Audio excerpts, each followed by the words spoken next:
Hey y'all, welcome back to my corner. I know it's been a couple of weeks. Life has been lifing, but in the best way. I've been fully wrapped up in our church play, Love Likes Lies, and it has been such a beautiful, stretching, hilarious, and spirit filled experience. But now that the play is over, I'm back in my corner, back in my rhythm and back with a lot to talk about. And listen, the first thing on my mind is this America's Next Top Model documentary. Because y'all, I was not ready. So let's get into it.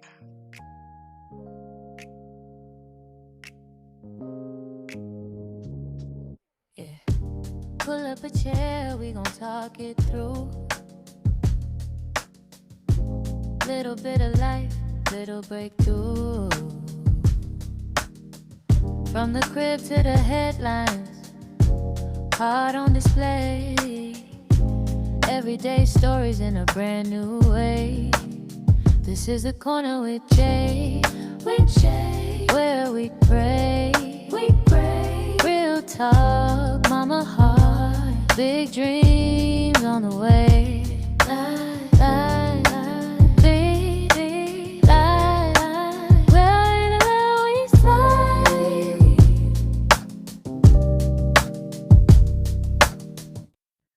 When I sat down to watch this documentary, you know, I thought it was going to be fun.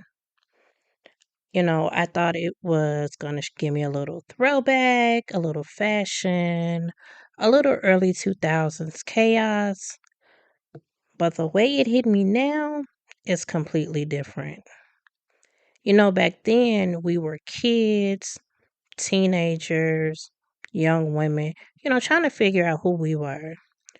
We watched A&TM like it was gospel. We practiced the poses, memorized the Tyra monologues, and rooted for our favorites. But watching it now with life experience, motherhood, healing, therapy, boundaries, and a whole lot of wisdom behind me, I was sitting there like, oh, this is a little wild. This was actually insane. It wasn't just a show, it was a mirror reflecting who we were then and who we've become now. One of the biggest things that stood out to me was how much A&TM shaped our idea of beauty, especially as young Black girls. We didn't realize it at the time, but that show was teaching us what was quote unquote acceptable, what was marketable, and what was pretty enough. And so much of it was rooted in whiteness, thinness, and perfection. And the makeovers, some of those were not makeovers, they were identity erasures. Girls were crying, begging to keep their hair, begging to keep the features that made them them. And the show treated it like entertainment. And as a grown woman now, I can see how that message seeped into us. How many of us spent years trying to shrink ourselves, trying to fit into a beauty standard that was never designed for us, trying to be good enough to be chosen? But now, in my 40s, I'm reclaiming all of that. I'm loving the parts of me I used to question. I'm teaching my daughter something different. I'm unlearning the lies and embracing the truth. Beauty is identity. Now, let's talk about the way Black women were treated on that show because the documentary did not hold back. The microaggressions, the stereotypes, the angry Black girl edits, the lack of protection, the way judges spoke to them differently, the way their confidence was labeled as attitude, and the way their boundaries were labeled as difficult.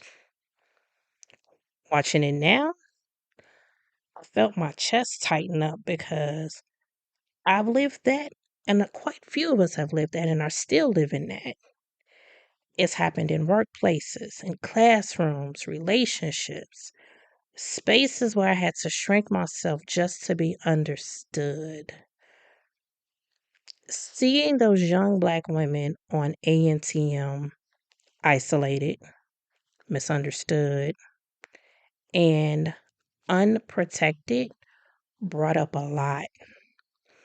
It reminded me how often Black women are expected to be strong, silent, and grateful for crumbs. But it also reminded me of our resilience, our brilliance, and our ability to shine even when the environment is not built for us. One thing the documentary made painfully clear is how much exploitation was happening behind the scenes. These girls were isolated from their families, no phones, no support, no mental health resources, no protection from producers who wanted drama over well being. They were pushed to emotional breaking points, and we all watched it like entertainment.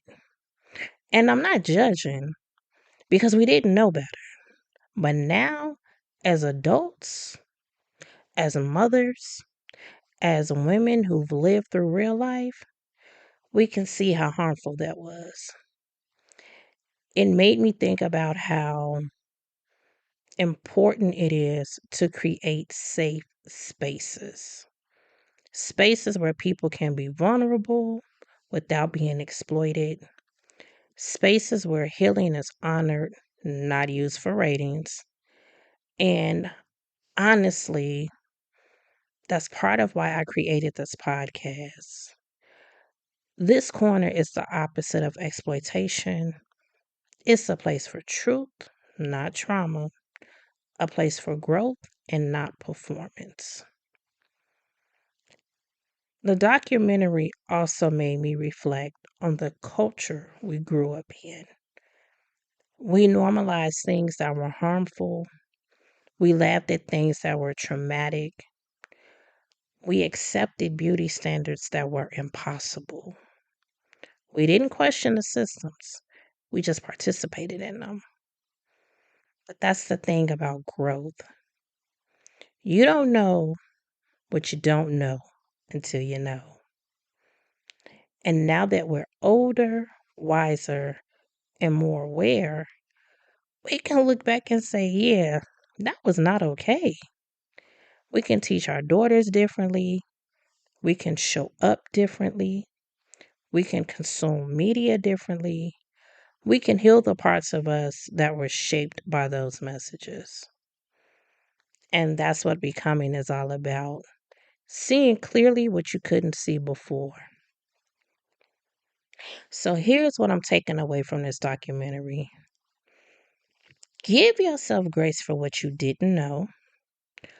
Question the media you consume. Protect your space and your peace. Celebrate your authentic beauty. Unlearn the lies. Teach the next generation truth. And remember that healing is not a destination, it's a journey. We're all becoming, we're all growing, we're all learning to see ourselves with softer eyes. So, I thank you for sitting with me in my corner today.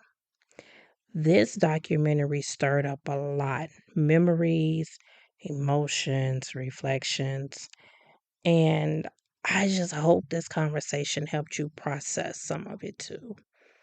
If this episode spoke to you, share it with someone who grew up watching ANTM or someone who's on their journey of redefining beauty and identity.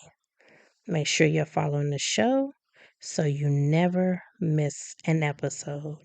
And I'll meet you back in my corner real soon.